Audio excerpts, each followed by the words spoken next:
jornalismo é a mudança. Você às vezes não sabe nada sobre determinado tema e tem que escrever. Não interessa se você vai agradar a X e desagradar a fulano e a ciclano. Vai ter sempre um momento em que você vai desagradar alguém. O jornalismo nunca agrada a todos. Entre as décadas de 60 e 70, Lúcio Flávio Pinto começava a deslanchar na carreira. Após ter cursado Sociologia na USP, ele trabalhou em importantes veículos de comunicação do Rio de Janeiro, São Paulo e Belém, se transformando num dos mais respeitados jornalistas paraenses. O grande capital que eu tenho foi ter conhecido a Amazônia por inteiro. Por ter durante 20 anos viajado à vontade, mas é à vontade mesmo.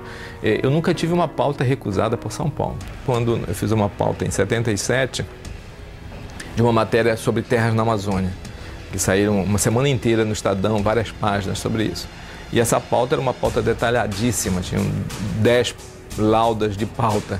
E quando foi para Brasília, que iria apurar determinadas coisas, a repórter, ao invés de ler a pauta, deixou no INCRA a pauta inteira para o INCRA responder. E quando o presidente do INCRA leu a pauta, ficou de cabelo em pé, porque tinha denúncias sobre corrupção, fraudes, ligação dos militares com grupos econômicos.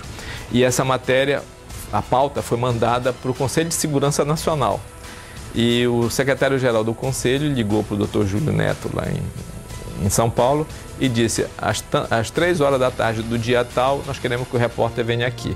Ninguém entrava no Conselho de Segurança Nacional, era o cérebro do regime militar.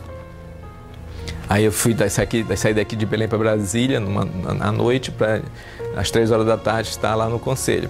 E o doutor Júlio colocou o advogado dele à minha disposição, porque se até 7 horas da noite eu não saísse, o advogado ia requerer o habeas corpus. E se criou um clima como se eu fosse para o Coliseu Romano ser entregue às feras. E quando eu cheguei, estava o secretário-geral na porta, me levou lá numa sala enorme, onde estavam todos os militares ligados à Amazônia. E eu fui exposto a uma sabatina. Eles fizeram perguntas porque isso foi em abril de 77 e em dezembro de 76 eles tinham criado a Lei 6383, que eles achavam que ia acabar com a grilagem de terras na Amazônia. Eles achavam mesmo que ia. E nessa pauta eu dizia que essa lei não ia conseguir isso. Então o centro era isso. Como é que o repórter pode dizer uma coisa dessa de uma lei que foi elaborada por todo o colegiado do Conselho de Segurança Nacional, e essa ala nacionalista dos militares.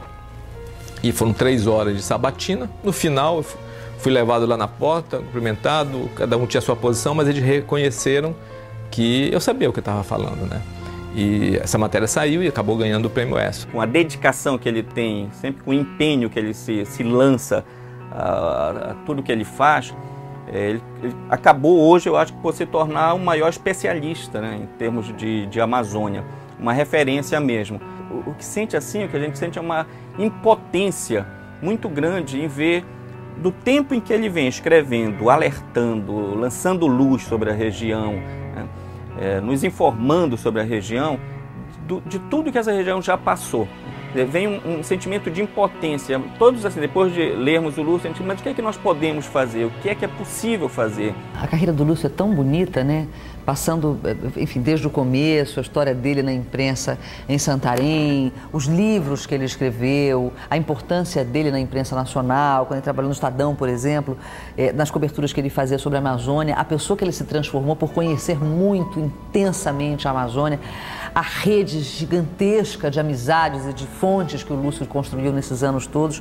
Então, assim, sei lá qual é o momento mais importante da carreira do Lúcio. É agora, hoje, é ontem, é amanhã, é todo momento, né? A obra toda dele é uma obra de paixão. Me apaixono para a Amazônia, mas não tem nada de igual. Bom, primeiro, ele é amazônico, né? E ele faz questão de ressaltar isso, que ele não é um jornalista que fala de fora numa realidade, mas uma pessoa que fala da Amazônia por dentro da Amazônia. Ele ficou alguns anos fora daqui do Paraná, mas não aguentou ficar fora. a casa dele em Amazônia.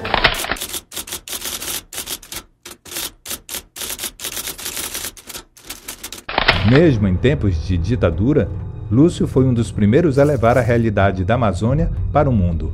Reportagens reveladoras e muitas vezes chocantes ganhavam cada vez mais a atenção do público e dos poderosos. Um ano em que já tínhamos 2 anos de ditadura, uma espécie de uma ditadura envergonhada, como escreveu o Hélio Gaspari na tetralogia dele sobre o regime militar.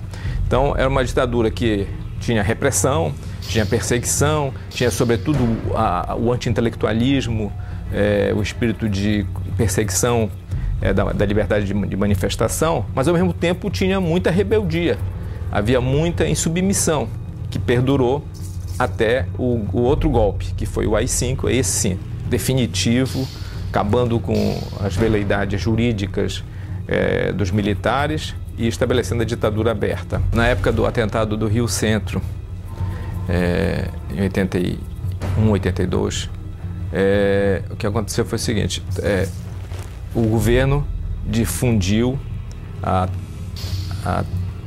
versão de que aqueles 2 oficiais do Exército, o sargento e o capitão, tinham sido vítimas de um atentado terrorista de esquerda. Alguém vendo-os no carro, dentro do carro, no estacionamento do Rio Centro, no Rio de Janeiro, onde estava o espetáculo promovido por uma entidade de esquerda, esse alguém tinha jogado uma bomba lá. E a única reação oficial dentro do Exército a essa versão, que apesar de ser inverossímil, passou a ser a palavra do governo, a palavra oficial, a única reação foi em Belém.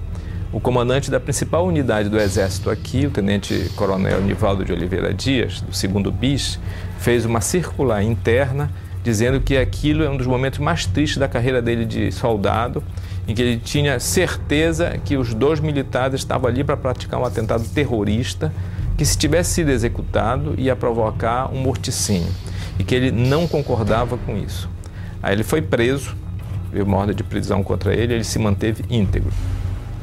E os 2 únicos jornais que publicaram a notícia e cobriram desde o início até o fim do episódio foi o Estado de São Paulo, para o qual eu trabalhava, né, como correspondente, e a província, onde eu estava, né, naquele momento. Então eu comecei a publiquei a circular interna, a ordem de serviço do coronel Nivaldo de Oliveira Dias, e a partir do 2º dia, ia na redação um brutamonte, um sujeito enorme. Ele chegava na redação assim, umas 10 horas da noite da província, entrava, uma cara de mal encarado, e perguntava: cadê o Lúcio Flávio Pinto? Aí, primeiro dia foi um susto na redação. Aí disseram: não, mas ele não está. Eu estava lá atrás, por coincidência. Aí ele disse: ah, então tá. Deu meia volta e foi embora. No dia seguinte, voltou de novo no mesmo horário, chegar na redação: cadê o Lúcio Flávio Pinto? Aí nessa hora eu já estava, por coincidência mesmo, lá atrás, né? Não por coincidência lá atrás, porque para evitar qualquer coisa, que o sujeito era imenso. Nós fomos saber depois que ele era do DOI-CODE, serviço de repressão que havia dentro do Exército. Ele foi vários dias na tentativa de intimidar, né, para que parasse o noticiário. E, felizmente, a província não parou, que normalmente pararia, mas o Estadão não continuou a cobrir. Então, foi um momento de tensão, porque era uma típica intimidação.